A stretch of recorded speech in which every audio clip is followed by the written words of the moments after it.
Nous sommes le 18 octobre 2024. Chers publics qui suivent régulièrement Gandhi Malien TV, recevez nos salutations comme d'habitude. Dans l'émission Face à Michael, nous recevons effectivement l'intéressé Michael depuis Moscou. Il est en Russie.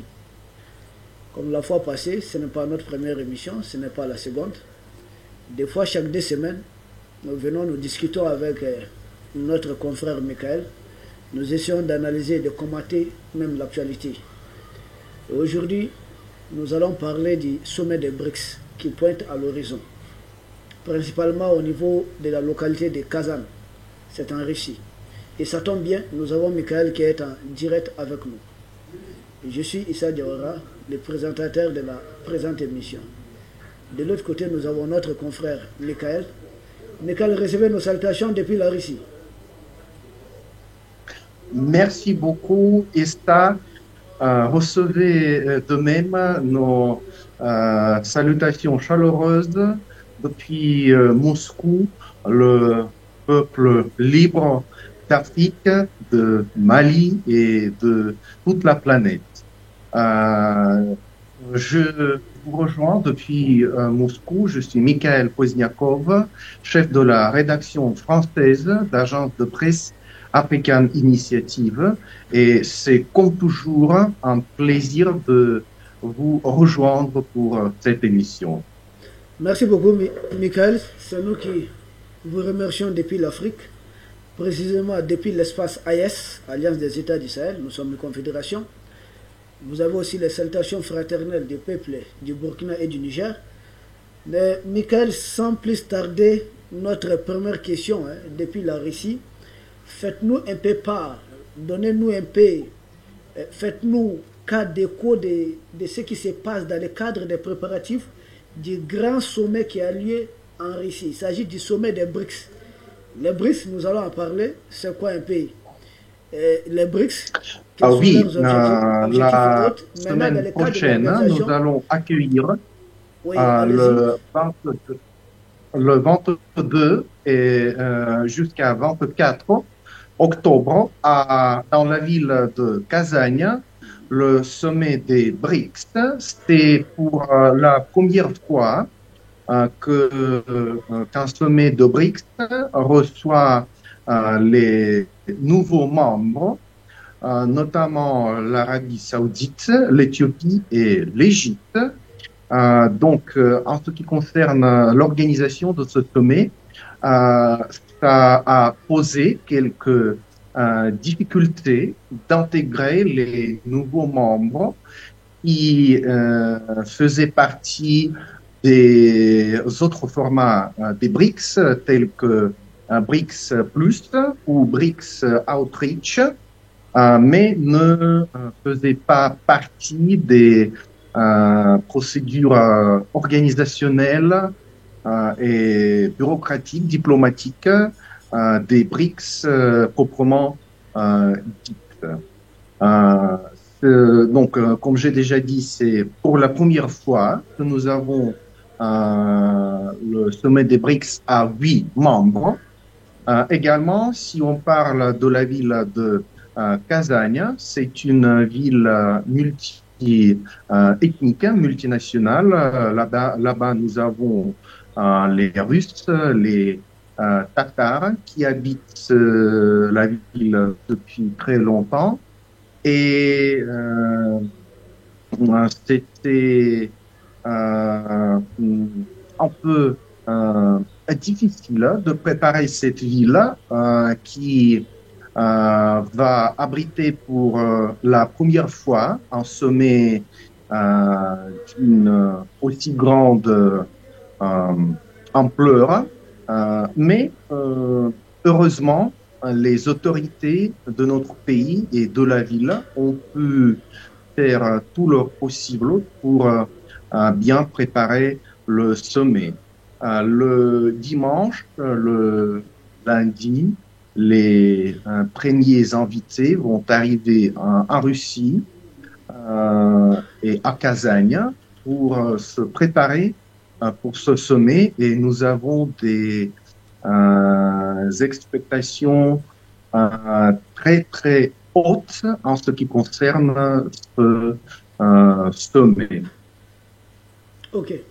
Michael, si je comprends bien, vous dites que cette fois-ci, c'est un sommet à 8 membres. C'est bien ça?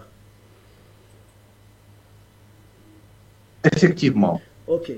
Un sommet à 8 membres, ce qui veut dire, parce que dorénavant, d'abord c'était les BRIC, on doit préciser ça, Brésil, Russie, Inde, Chine. C'était d'abord Oui. au départ 4 membres. Ensuite, c'est devenu BRICS. On a ajouté S, c'est-à-dire Afrique du Sud.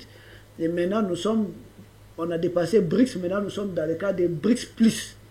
C'est bien ça, il faudrait préciser ça, bien sûr, pour ceux qui sont en train de nous suivre. Michael, ceci étant, vous, en tant qu'analyste aussi, et puis responsable de la version française d'Africa Initiative, quelles sont les décisions possibles, quels sont les résultats possibles lors de ce sommet? Parce que vous savez, nous sommes tous curieux.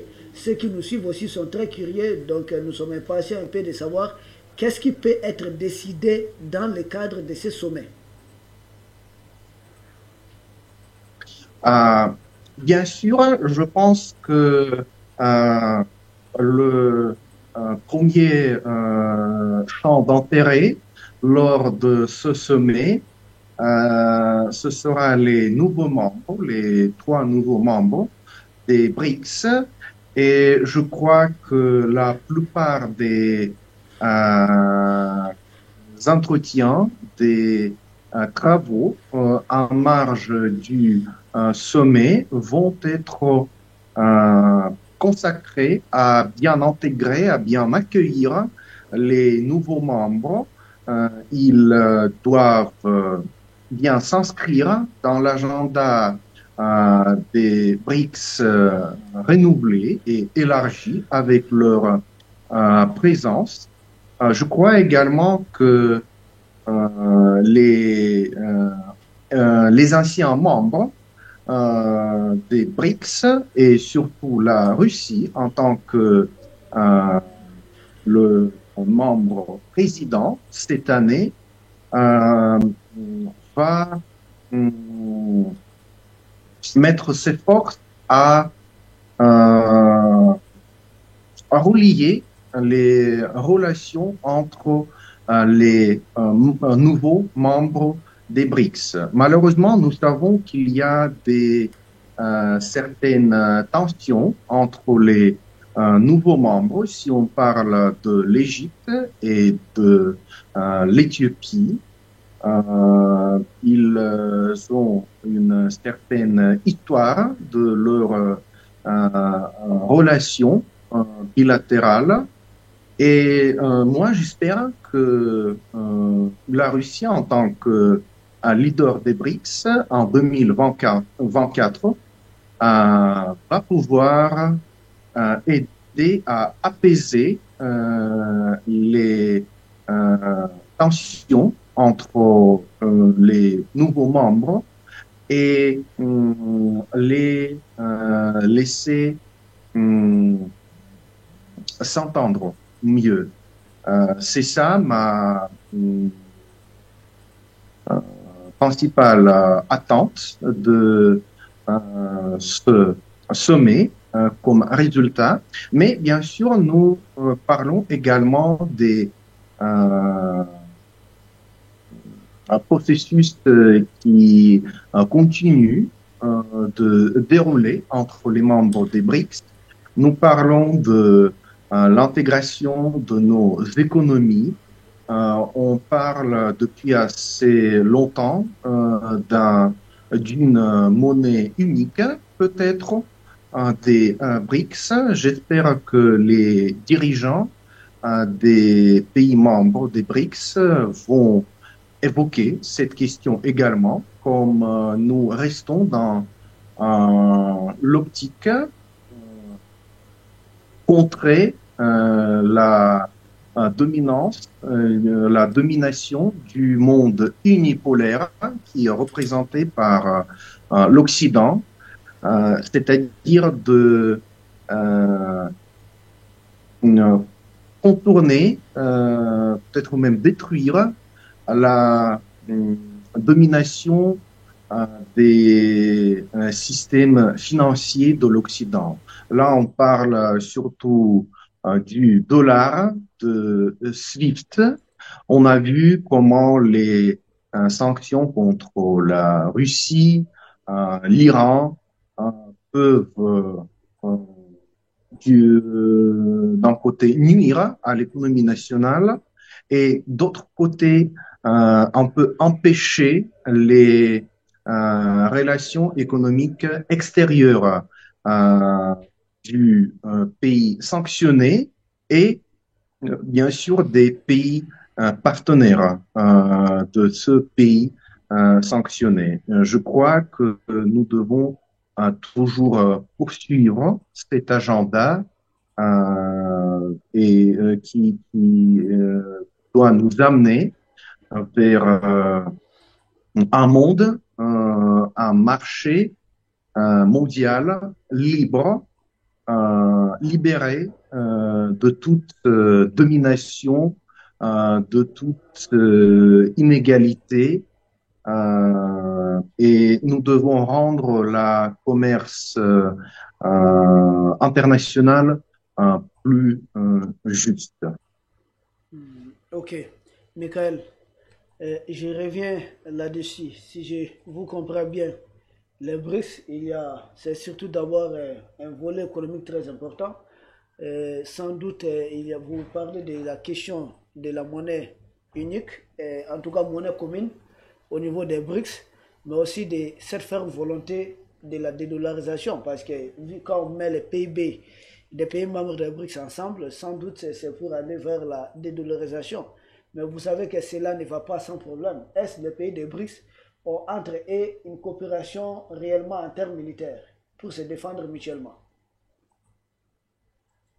Oui, c'est ça, effectivement. C'est un peu ça que j'ai exposé. Ok, c'est bien. C'est noté parce que nous voyons fréquemment des exercices militaires entre la Russie, la Chine, l'Iran et puis autres. Mais nous comprenons peut-être que c'est une question un peu sensible à laquelle vous ne touchez pas réellement. Mais vu que c'est en tout cas la question économique est mise en avant, parce que nous savons que l'Iran qui a la troisième grande réserve de pétrole au niveau mondial et l'Arabie Saoudite qui a la deuxième grande réserve de pétrole, et la Russie aussi qui fait partie de ce groupe. Mais finalement, les BRICS, et si nous mettons ensemble aujourd'hui la taille de la population, rien que la Chine et l'Inde, c'est à peu près la moitié de la population mondiale, voire même plus. Et ajouter cela à la Russie, à l'Afrique du Sud, et nous, toute analyse avertie voit les BRICS en tout cas venir s'affirmer comme une réelle puissance. Est-ce vous pensez aussi à partir de la Russie que dans quelques années, les BRICS vont prendre sans doute le leadership mondial?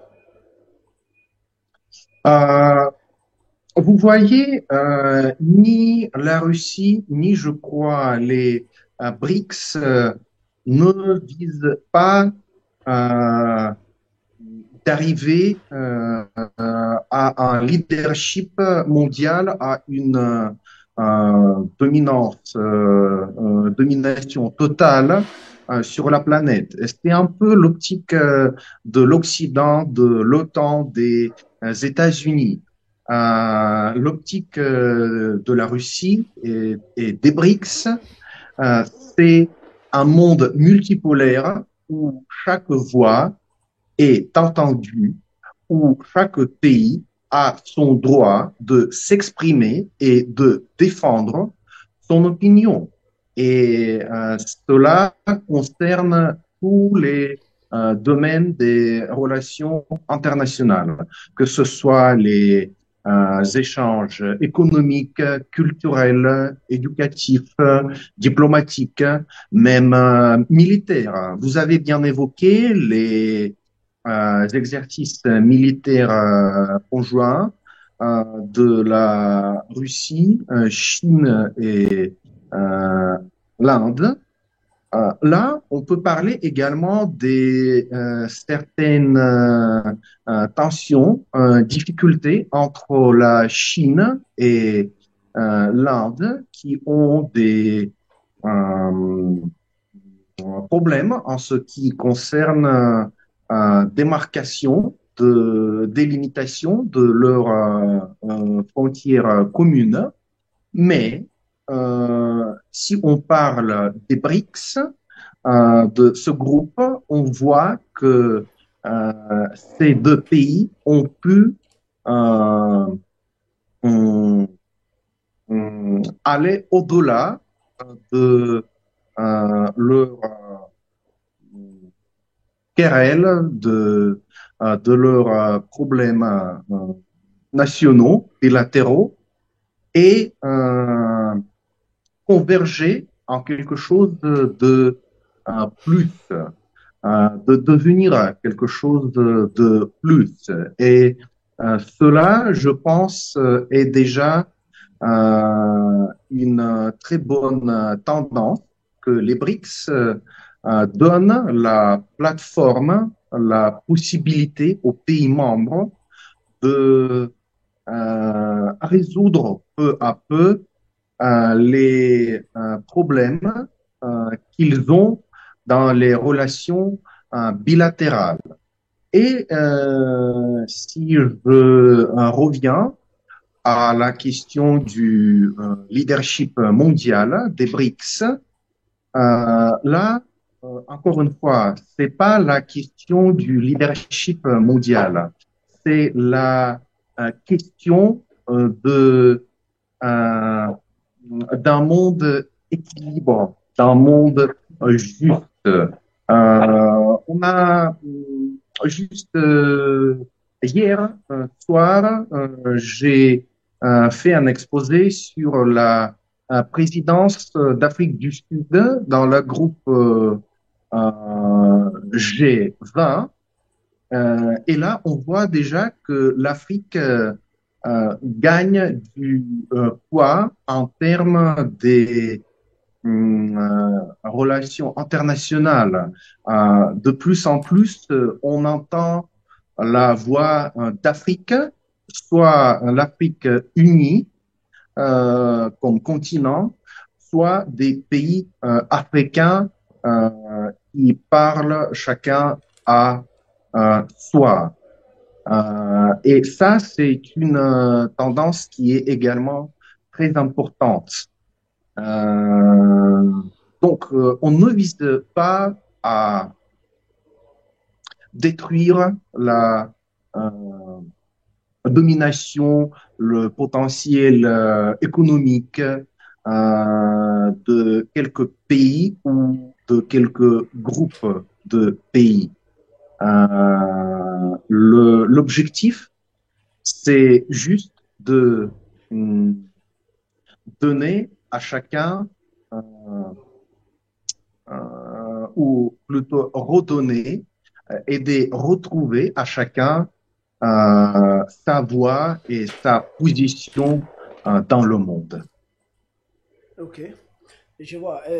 Bon, vous avez évoqué tantôt les problèmes peut-être bilatéraux entre certains membres des BRICS, plus précisément entre l'Inde et la Chine, problème des frontières, mais nous rappelons aussi à ceux qui sont en train de nous suivre, l'Inde a généralement des problèmes de frontières avec beaucoup de ses voisins, même avec le Pakistan, avec ses problèmes au niveau des Cachemires. Mais cela n'empêche, il y a toujours un cadre multilatéral qui est au-dessus du cadre bilatéral. C'est ce que Michael a essayé d'expliquer. Et même dans les BRICS Plus, il y a l'Iran, il y a l'Arabie Saoudite. Nous savons que longtemps, il y a peut-être une divergence en termes peut-être d'idéologie. L'Iran, en tant que première puissance mondiale, en tout cas de ce qu'on appelle les chiites, et de l'autre côté l'Arabie Saoudite qui porte bien sûr l'idéologie ou la croyance, en tout cas tendance sunnite. Mais malgré cela, la Chine est à l'œuvre, c'est ça la force des BRICS. C'est-à-dire qu'il y a toujours des membres à l'interne qui peuvent régler ces problèmes. Par exemple, ces problèmes de frontières entre la Russie, pardon, entre la Chine et l'Inde, la Russie peut être un pays médiateur, mais le Brésil peut en être un bon pays médiateur. Donc, c'est pas un problème qui va prendre le dessus. C'est des problèmes qui sont là, qui sont un peu historiques, qui ne datent pas d'aujourd'hui. Mon cher Michael, vous nous suivez? Oui, bien sûr, je vous écoute. C'est juste ma silence signifie que je suis tout à fait d'accord avec votre opinion. Bien sûr, chaque pays a ses problèmes d'antan avec ses voisins. C'est la Chine qui a ses problèmes avec ses voisins. C'est l'Inde qui a quelques question effectivement avec Pakistan, avec la province de Cachemire. Ce sont peut-être des différences en matière de la religion entre les pays, mais de toute façon, BRICS est la plateforme moderne et la plateforme qui est bien opérationnelle pour au moins essayer de trouver quelques terrains communs, d'apaiser les tensions, parce que euh, il y a depuis des décennies, nous voyons la dégradation des instituts traditionnels de la diplomatie internationale, tels que Nations Unies, mais depuis fin du XXe siècle, nous voyons que malheureusement, des institutions traditionnelles telles que Nations Unies n'arrivent pas à résoudre les, des problèmes dans les relations internationales. Et bien sûr, il nous faut des nouveaux formats parce que bah, nous ne pouvons pas toujours se battre, être en guerre les uns avec les autres. Il nous faut trouver la paix. Merci beaucoup. Ceci étant, nous avons parlé des BRICS euh, sur le volet économique, un peu peut-être des questions de défense, et nous l'avons juste brossé, la question de défense. Mais Michael, au niveau de la communication, les pays de BRICS, il y a en tout cas beaucoup de leaders d'opinion qui, qui sont très proches des BRICS ou qui font partie des pays, en tout cas, qui préfèrent rejoindre les BRICS. Les BRICS aujourd'hui ne sont pas loin de l'idéologie du vrai panafricanisme, c'est-à-dire l'Afrique qui s'est libère.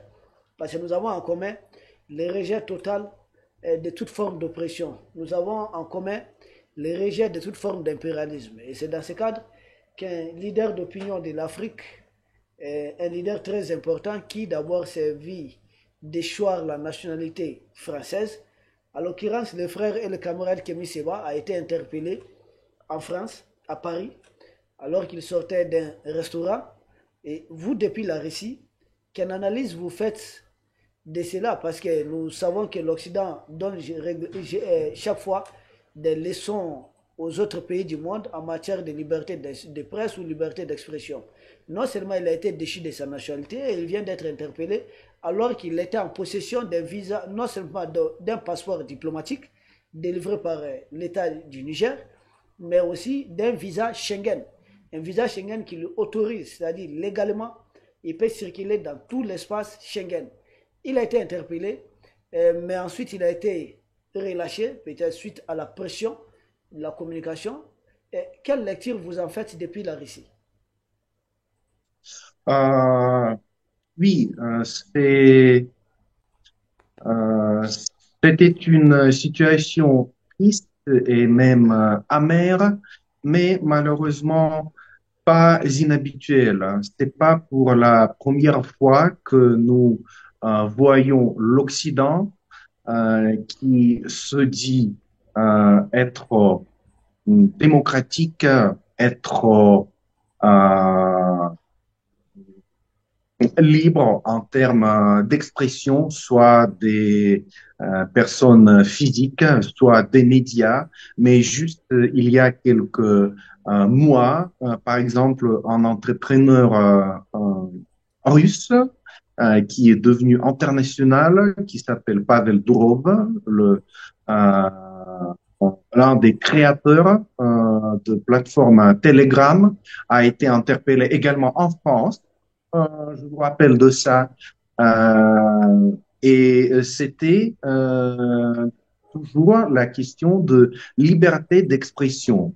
L'Occident vise à éliminer toute opinion qui ne s'inscrivent pas dans leur agenda, dans leur vision du monde. Malheureusement, avec le célèbre panafricaniste Kémy Séba, c'est la même situation. Il s'exprime euh, contre les pays colonisateurs, contre les pays qui restent dans l'optique, qui restent dans le système du néocolonialisme, comme on appelle ça aujourd'hui.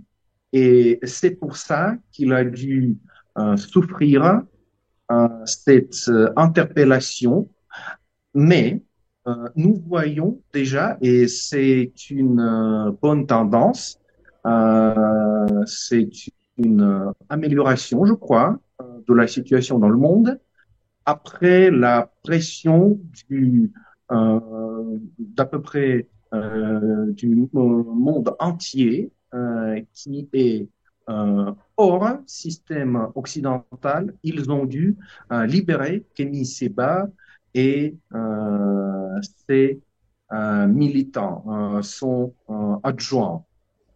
Ce que nous voyons depuis Russie, euh, c'est pas pour la première fois, c'est pas pour la dernière fois que l'Occident fait ça parce qu'ils ont peur. Ils commencent à comprendre, les Occidentaux, les autorités occidentales, euh, qu'ils euh, perdent leur influence, leur prise sur le monde et surtout sur les pays africains. Ils ont exploité des pays des siècles et des personnalités publiques, politiques, telles que Kémy Séba, ne font qu'accélérer ce processus de dégradation, de la déconstruction du système néocolonial d'Occident, et y compris de la France. Comme j'ai déjà dit, ils ont peur de perdre euh, le contrôle qu'ils ont toujours, qu'ils n'ont pas encore perdu totalement. Et c'est ça qui leur pousse à des méthodes, à des solutions euh, hors loi, hors, surtout hors la loi internationale, hors l'humanisme.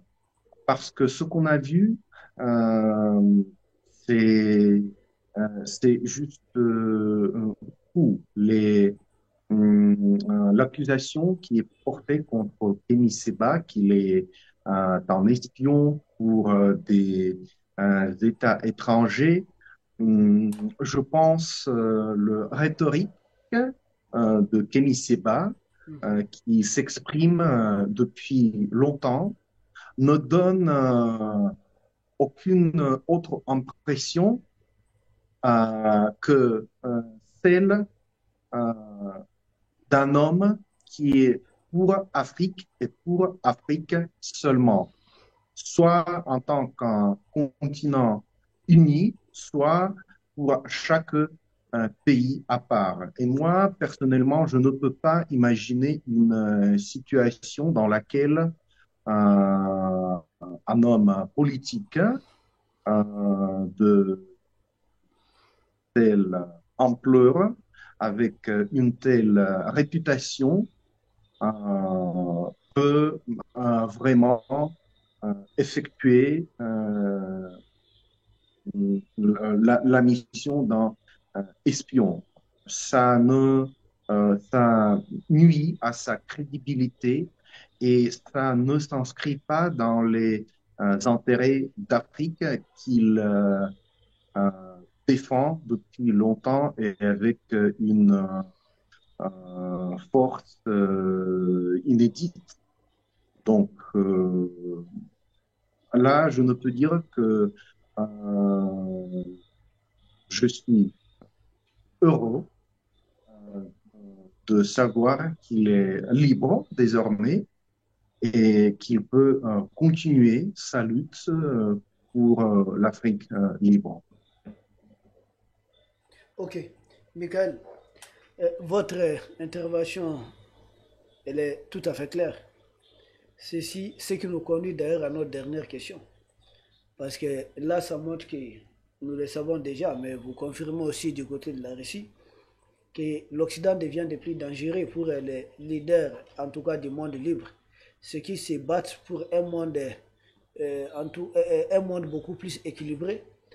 Dans ce cas, il faudrait craindre d'autres interpellations des leaders d'opinion, des souverainistes au niveau de l'Occident, du côté de l'Occident. Euh, Malheureusement, je dois vous donner la réponse oui. Comme j'ai déjà dit, c'est pas pour la première fois et c'est pas pour la dernière fois. Ok. Nous voyons les sanctions de l'Occident contre les médias russes qui ne cessent d'arriver à juste quelque chose comme il y a un mois, nous avons vu les sanctions des États-Unis contre le média russe RT. Nous voyons l'ingérence des médias occidentaux dans les affaires domestiques internes des pays africains, des pays asiatiques, des pays d'Amérique du Sud, dans les affaires internes de la Russie. Tout ça, ça fait partie de leur ingérence euh, dans les pays où ils n'ont aucun droit d'ingérer. En ce qui concerne les interpellations des activistes, des militants du monde multipolaire et du monde libre, y compris sur le continent africain, ça fait partie également de leur politique à effrayer les gens, à essayer de arrêter ce processus de transformation, de transition euh, du monde euh, à un monde multipolaire. Mhm. Et si on parle de l'Afrique, malheureusement, les Occidentaux la voient toujours comme le continent qui est à eux et à eux seulement. Euh, et s'ils voient des gens lutter contre cette prise, contre ce fardeau néocolonial, bien sûr, dès qu'ils ont la possibilité, ils vont assassiner, ils vont interpeller, ils vont sanctionner, ils vont dénigrer ces gens pour faire tout leur possible de ne pas donner euh, la liberté au peuple africain. Je vois. Je vois. Michael, euh, on pouvait continuer cette discussion. On a tellement à dire sur les BRICS, sur cette interpellation arbitraire du camarade frère Kémy Seba. Nous aurons d'autres occasions de revenir là-dessus. Nous disons à ceux qui nous ont suivis jusque-là, merci beaucoup. Michael, nous vous remercions pour avoir été là. L'Afrique tout entière, en tout cas le monde libre qui suit la présente émission, vous remercie pour votre disponibilité. Nous allons nous retrouver dans 2 semaines. D'ici là, nous vous demandons de vous porter bien. Surtout, nous appelons à la prudence. Chaque seconde est une chance, chaque minute, c'est aussi la vie. Merci beaucoup.